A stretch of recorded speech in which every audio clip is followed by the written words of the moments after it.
শুরুতে আপনারা ভিডিওটি দেখেন, তারপর আমি আপনাদেরকে কিছু কথা বলবো, আপনারা কথাগুলো মনোযোগ সহকারে শোনার চেষ্টা করবেন।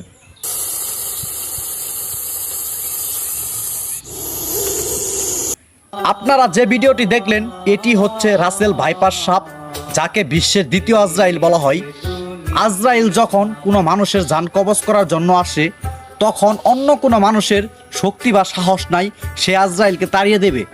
তেমনি দ্বিতীয় আজরাইল মানে রাসেল ভাইপার সাপ ভুল করেও যদি কোনো মানুষকে একবার কামড় দিয়ে ফেলে, তাহলে বিশ্বের বুকে কোনো ডাক্তার বা কোনো অ্যান্টিবায়োটিক ইনজেকশন নাই যে মানুষের শরীরে পুশ করার পর সেই মানুষকে বাঁচাবে।